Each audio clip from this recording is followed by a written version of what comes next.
My name is Daniel. I am 47 years old, and until a few years ago, I believed I had everything a man could ever need. I had a loving wife, two wonderful children, a steady job, and a peaceful home.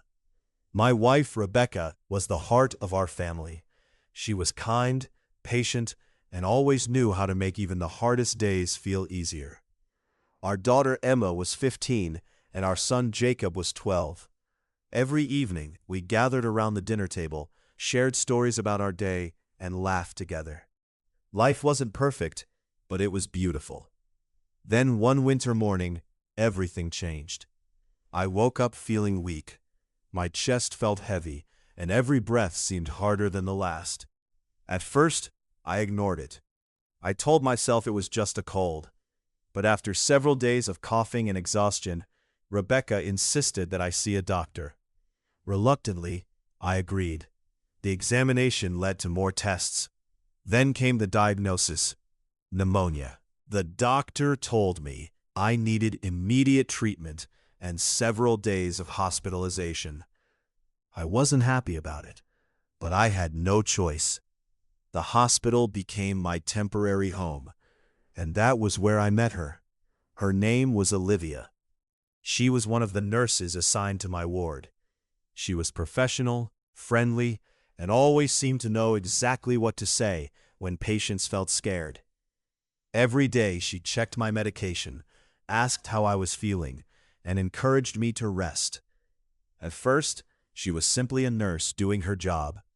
But slowly, I began paying more attention to her. Too much attention. I looked forward to seeing her. I noticed her smile. I noticed the sound of her voice. And before long, I convinced myself that what I felt was something special, something important. But it wasn't. I later learned Olivia was happily married. Her husband often visited the hospital after her shifts ended. Whenever I saw them together, I felt strangely disappointed. Instead of questioning my feelings, I fed them. I allowed them to grow. When I was discharged and returned home, my family welcomed me with open arms. Rebecca hugged me tightly. Emma and Jacob were thrilled to have me back. Yet even as I sat with them, part of my mind remained trapped in the hospital, thinking about Olivia. Days turned into weeks. I became restless. I struggled to sleep. I kept imagining a life that didn't exist. Then one afternoon, I made the worst decision of my life. I called Olivia. Using an excuse about needing medical advice, I convinced her to stop by my house. Rebecca was at work. The children were at school. I told myself I only wanted to talk, but deep down I knew that wasn't true. When Olivia arrived, I crossed a line that should never have been crossed. The moment I acted, everything changed.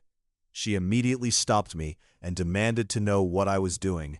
At that exact moment, the front door opened. Rebecca had come home early. The look in her eyes was something I will never forget. There was no shouting, no dramatic argument, only disappointment, the kind that cuts deeper than anger ever could. That evening, Rebecca packed her belongings. She took Emma and Jacob with her. And just like that, the family I loved was gone. Months passed. The house became painfully silent. I stopped caring about work. Eventually, I lost my job. Friends stopped calling. The loneliness became unbearable. 1 year later, my health began failing again. I found myself back in the same hospital, back in the same room, back where it all started. This time, however, Olivia was nowhere to be found. No one seemed to know where she had gone. As I lay in bed, weak and alone, I thought about everything I had lost, not because of fate, not because of bad luck, because of my own choices. I remembered Rebecca's smile, Emma's laughter, Jacob's excitement when he told me about school. I remembered family vacations, birthday celebrations, quiet evenings together. And suddenly, I understood something. I had thrown away something real for something imaginary. The realization hurt more than any illness. That night, my breathing became slower. The room grew darker. My eyes felt heavy. And then I heard a voice. Daniel, Daniel. I slowly opened my eyes. Olivia was standing beside my hospital bed. She smiled and said, "Good morning. You're finally awake." I blinked several times, confused. Then she explained that I had been asleep for hours because of the medication. Nothing else had happened. The divorce, the loneliness, the empty house, the lost job, none of it was real. It had all been a vivid dream, a terrifying warning. I looked around the hospital room. Everything was exactly as it had been when I was first admitted. Olivia was simply a nurse, nothing more. And suddenly I felt overwhelming relief. 5 days later, I was discharged. When I opened my front door, Rebecca wrapped her arms around me. Emma and Jacob ran toward me laughing. The sound of their voices filled the house. That night, I sat quietly beside my wife. As she slept peacefully, I thought about the dream.